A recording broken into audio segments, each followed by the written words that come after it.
Hey man, stop being selfish in your marriage. Just going to give you a beat there because your body might want to jump through the screen at me. And I think, at least I would assume, within your marriage, you're probably not objectively this person that's saying, me, me, me. It's about me. Look at me. That's not how you're operating within your marriage unless you're a psychopath. When I say you're being selfish, or I encourage you not to be selfish, what I'm talking about is that when people bring things to you, when your wife brings something to you, when your kids bring something to you within your family, right? If you turn it around and start talking about your experiences rather than genuinely being present to and sitting with their experiences, that is being selfish. So let's just say you spent a long day at work and you're exhausted.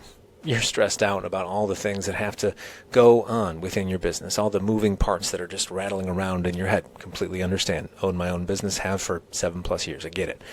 But let's just say when you get home, your wife is telling you how stressful it's been with all of your kids and how she's overstimulated and that she's stressed out. It's been rough on her. And then your kids come and start sharing their day at school. And you do one of two things. You just kind of check out and you act as if you don't need to be a part of this conversation. It's not for you because your job is to go and make the money, and you did that for the day, so you're good.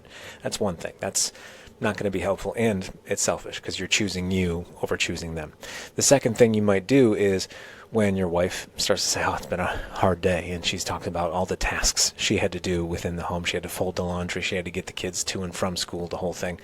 You start to compare and say, oh, yeah, my day was stressful too, and this is what happened there, and this is why I'm annoyed, and this is why I'm overwhelmed. And you bring the conversation back to you. You center yourself in their stress. And sometimes it might feel like you're relating to them by also sharing your stories within theirs.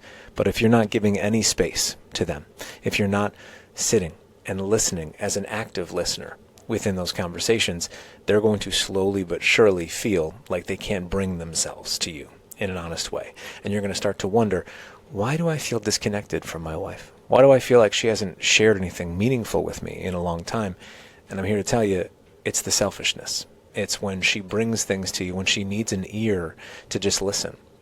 You're not that. You're someone who listens for the first few sentences and recognizes an opportunity to bring your stuff into the conversation, and you leave it at that. So what I want you to take away from this is two things. One, subscribe to the channel so you can get more advice to help you as a husband, because I want you to be a powerful one. But two, when someone in your family brings something to you and you want to be the husband that you promised you would be, or the father that you dreamt of being when you were a little boy, sit down, shut up, and just listen and be there and be a space that they can just toss their stuff and know that it's a safe landing spot. Because the more that you make it about you, the less they're going to make it about them, bring their things, their stresses, their overwhelm to you. And in time, you're going to feel like you don't know them anymore because they don't want to share themselves with you. And I know that's what you want deep down. So don't be selfish.